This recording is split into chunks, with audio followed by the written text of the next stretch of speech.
Le rendez-vous sport des clubs gardois sur Radio RG30 avec Dorian du Total Sport Média, c'est Actu Sport. Bonjour et bienvenue, c'est l'heure de 100% Qatar, c'est le débrief de ce match France-Maroc, la demi-finale qui avait lieu hier.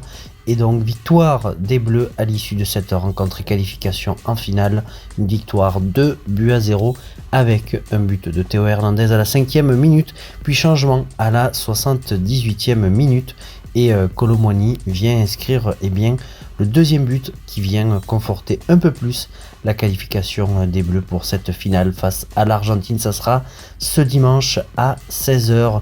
Donc voilà, félicitations à cette équipe de France, vraiment fantastique.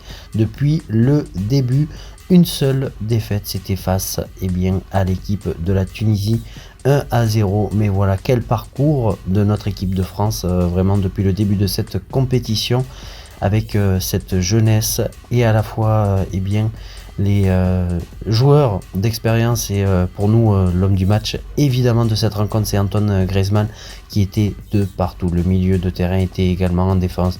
Enfin voilà, tout le monde a mis sa pierre à l'édifice pour aller chercher cette qualification en finale. Mesdames, mesdemoiselles, messieurs, depuis 2018, on l'attendait bien évidemment d'aller également peut-être chercher ce troisième titre. Ce sera peut-être le cas ce dimanche à 16h.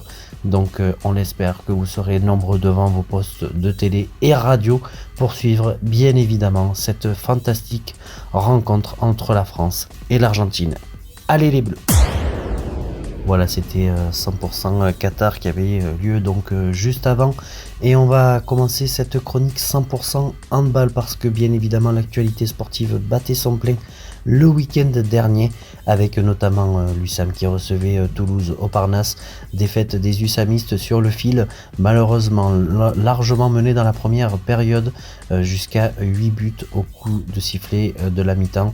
Les hommes de Lubov Rangers n'auront pas réussi à revenir malgré une remontée et une défaite 38-35.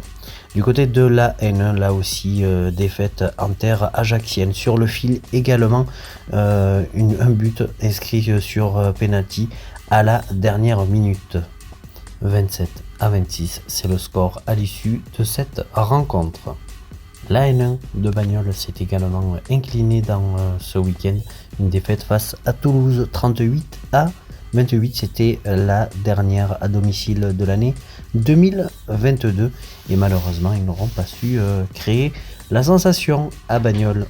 Du côté du GHAR, les Aramonais sont allés s'imposer face à Montpellier sur le score de 33-27.